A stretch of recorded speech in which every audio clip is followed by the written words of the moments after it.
मैं प्रकाश चंद चौरसिया, शिक्षक, उत्कृष्ट विद्यालय साजपानी धनौरा, जिला सिवनी से।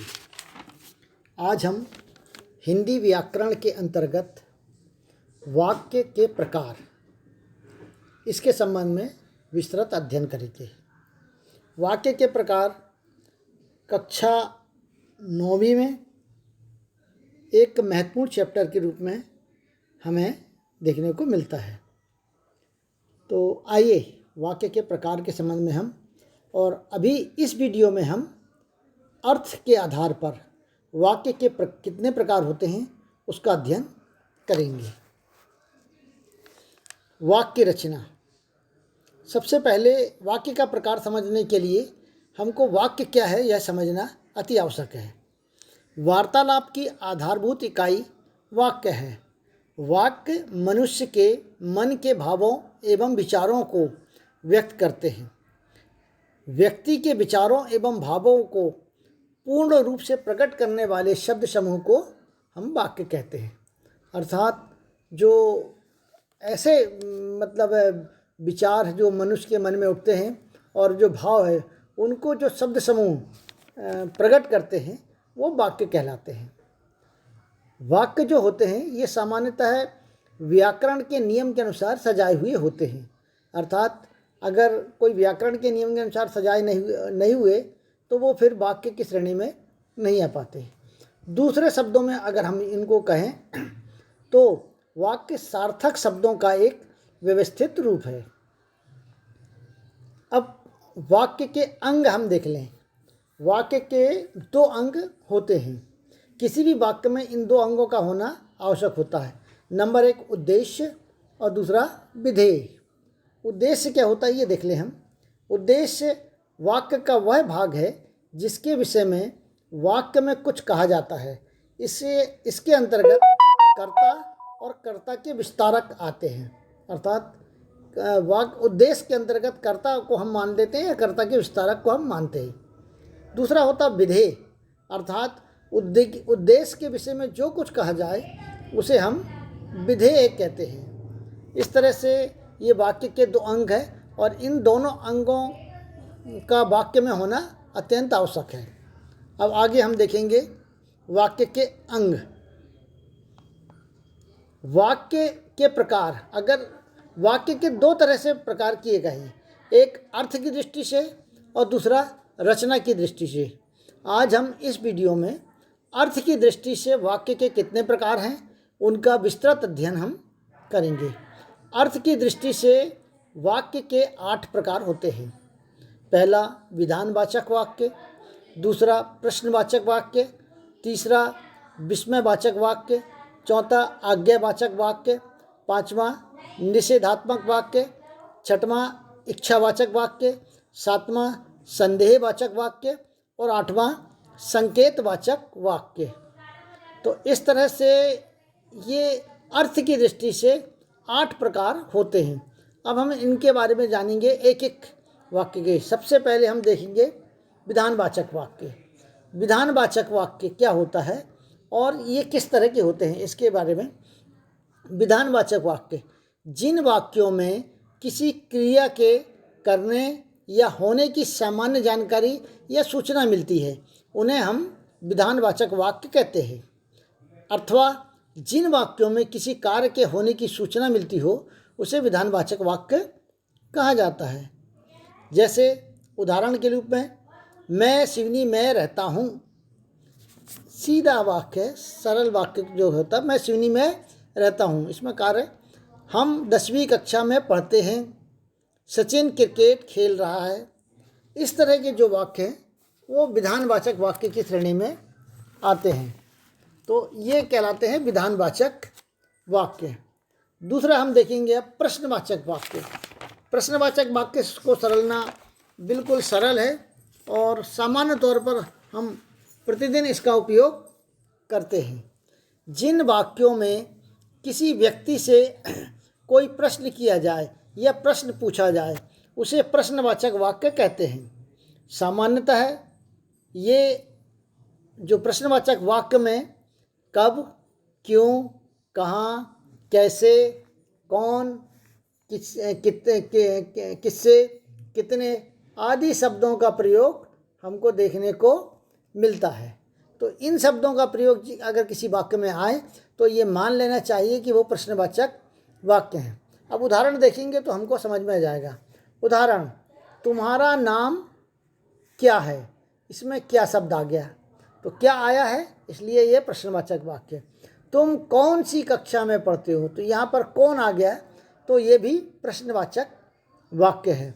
तुम कहाँ रहते हो, ये कहाँ आ गया है, तो यहाँ ये प्रश्नवाचक वाक्य है। और कर्ता, आज, आपने आज शैक्षिक वीडियो देखा, यहाँ कर्ता थोड़ा सा गलत आ गया है कि आज आपने आज शैक्षिक वीडियो देखा, तो ये थोड़ा सा गलत है। यहाँ पर ये किसी और का वाक्य है, इसको हम डिलीट करते हैं। तो ये है। तो इस तरह से ऊपर की जो 3 वाक्य जिसमें कब, क्यों, कहाँ, कैसे पाया जाता है वो मिलता है। आगे हम देखेंगे विस्मयवाचक वाक्य। जिन वाक्यों में विस्मय, हर्ष, शोक, घृणा आदि का भाव हो उसे विस्मयवाचक वाक्य या विस्मयादिबोधक वाक्य कहते हैं। इसमें विस्मयादिबोधक चिन्ह का प्रयोग होता है। जैसे ये जो चिन्ह है ये विस्मय वाला चिन्ह है। तो अब उदाहरण देखेंगे हम कि अरे तुम आज आ गए, यहाँ पर अरे के बाद जो विस्मय झलक रहा है वो विस्मयादिबोधक चिन्ह लगा है, तो ये विस्मयवाचक वाक्य की श्रेणी में आता। आहा कितना सुंदर चित्र है, तो ये देखेंगे आहा कितना सुंदर चित्र है, तो ये भी विस्मयवाची वाक्य है। धिक्कार तुम्हें जो ऐसे काम करते हो, ये भी विस्मयवाचक वाक्य है। छी यहाँ कितनी गंदगी है, यहाँ छी, इसके बाद जो है विस्मय आदि के प्रयोग किया गया है। वाह कितना सुंदर दृश्य है, ये भी विस्मयादिबोधक वाक्य है। तो इस तरह के जो वाक्य हैं वो विस्मयवाचक वाक्य की श्रेणी में आते हैं। चौथा देखेंगे आज्ञावाचक वाक्य। अब आज्ञावाचक वाक्य क्या होते हैं? जिन वाक्यों में किसी प्रकार का उपदेश, आज्ञा या अनुमति की सूचना मिलती हो उन्हें आज्ञावाचक वाक्य या आज्ञार्थक वाक्य कहते हैं।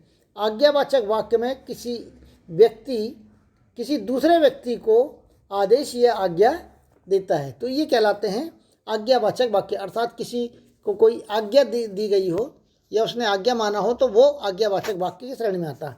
उदाहरण देखेंगे तो समझ में जाएगा। तुम कक्षा से बाहर जाओ, मतलब शिक्षक ने अपने स्टूडेंट्स को कहा तुम कक्षा से बाहर जाओ, अर्थात आज्ञा दिया कि तुम बाहर जाओ। तुम यहाँ पर आओ, तो ये भी वहाँ आज्ञावाचक वाक्य। आप पुस्तक लेकर आओ, ये भी आज्ञा है। और कृपया शांति बनाए रखें, कृपया शांति बनाएं, तो ये भी एक आज्ञा है। इस तरह की आज्ञावाचक वाक्य, इस तरह के जो वाक्य होते हैं वो आज्ञावाचक वाक्य कहलाते हैं। अगला है निषेधवाचक वाक्य।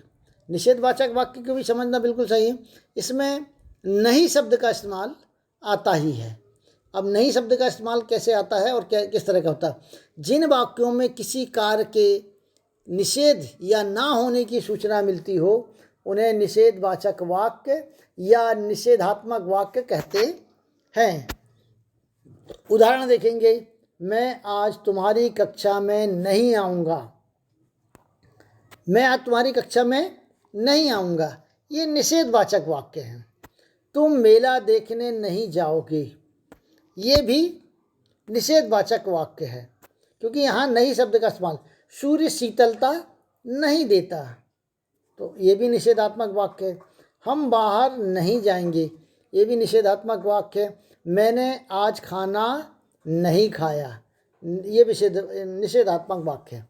इस तरह से ये निषेधवाचक वाक्य जिसमें नहीं शब्द का या किसी कार्य के ना होने का सूचना दी जाती हो वो निषेधात्मक वाक्य कहलाते हैं। आगे देखेंगे अपन इच्छावाचक वाक्य। जिन वाक्यों में वक्ता की इच्छा, आशा, आशीर्वाद का बोध होता हो उन्हें इच्छावाचक वाक्य कहते हैं। जैसे उदाहरण के लिए, तुम सभी परीक्षा में सफल हो। ये इच्छा है कि तुम सभी परीक्षा में सफल हो। ईश्वर तुम्हें चिरायु रखे, ये भी इच्छा है। आपका 9 वर्ष मंगलमय हो, ये भी एक इच्छा है। तुम्हारे सारे कार्य सफल हो, ये भी एक इच्छा है। और तुम सदैव प्रसन्न रहो। तो ये इच्छावाचक वाक्य है जिसमें व्यक्ति अपनी इच्छा व्यक्त करता है कि ऐसा होना चाहिए, और ये वाक्य कहलाते हैं इच्छावाचक वाक्य। अगला देखेंगे संदेहवाचक वाक्य। संदेहवाचक वाक्य क्या कहलाते हैं?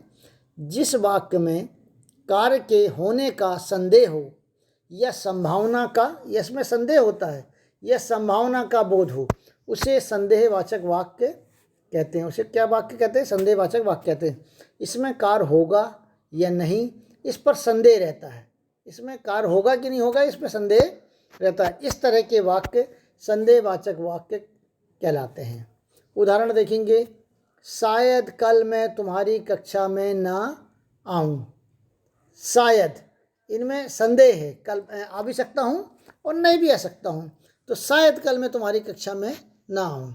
तो इस तरह की जो बातें होती हैं वो संदेहवाचक वाक्य में, कल मैं तुम्हारी कक्षा में आ भी सकता हूँ और नहीं भी आ सकता हूँ। शायद कल तुम भोपाल जाओगे, या चाहोगे लिखा है, भोपाल जाओगे, तो शायद कल तुम भोपाल जाओगे, तो जा भी सकते हैं और नहीं भी जा सकते, इसमें संदेह है। शायद अपने विद्यालय की सभी छात्र पास हो जाएंगे, अपने विद्यालय के सभी छात्र पास हो जाएंगे, ये भी संदेहवाचक वाक्य है। संभवतः आज मैं भोपाल जाऊंगा। संभवतः आज मैं भोपाल जाऊंगा, इसमें भी ये वाक्य भी, शायद कल तुम भोपाल जाओगे, संभवतः आज मैं भोपाल जाऊंगा, मतलब इसमें भी संभवतः जो शब्द लगा है वो इस बात को प्रकट करता है कि हो सकता है कि मैं जाऊं या हो सकता है कि नहीं जाऊं। अगला देखेंगे हम संकेतवाचक वाक्य। संकेतवाचक वाक्य में जिन वाक्यों में एक क्रिया के दूसरी क्रिया में निर्भर होने का बोध हो, उन्हें संकेतवाचक वाक्य कहते हैं। अर्थात पहला वाक्य दूसरे वाक्य पर निर्भर करता है। तो इस तरह के जो वाक्य होते हैं वो संकेतवाचक वाक्य कहलाते हैं। उदाहरण देखेंगे, वर्षा अच्छी होती है तो फसल अच्छी होगी। अर्थात वर्षा अगर अच्छी होती है तो फसल अच्छी होगी, ये संकेत है। ये संकेत देते हैं कि अगर अच्छी वर्षा होती है तो फसल भी अच्छी होगी। दूसरा है, अगर इसको देखेंगे संकेतवाचक वाक्य में, तुम अच्छी पढ़ाई करोगे तो प्रथम श्रेणी में पास हो जाओगे। ये भी एक संकेत है कि बच्चा अगर अच्छा पढ़ता है तो वह प्रथम श्रेणी में पास हो जाएगा। तीसरा अगर हम देखें तो यदि तुम प्रथम आए तो तुम्हें ₹1000 का पुरस्कार मिलेगा।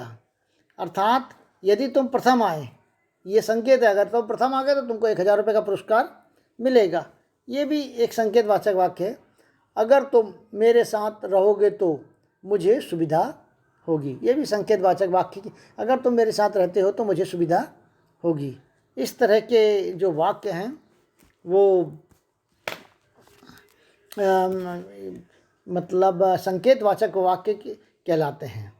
इस तरह से आज हमने अर्थ की दृष्टि से जो वाक्य के 8 प्रकार हैं उनके बारे में पढ़ा, और वाक्य क्या होता है इसके बारे में पढ़ा। तो आशा है कि आपको ये वीडियो अच्छा लगा होगा। अगर अच्छा लगा तो लाइक करिएगा, सब्सक्राइब करिएगा और अपने अन्य मित्रों को भी भेजिएगा। धन्यवाद।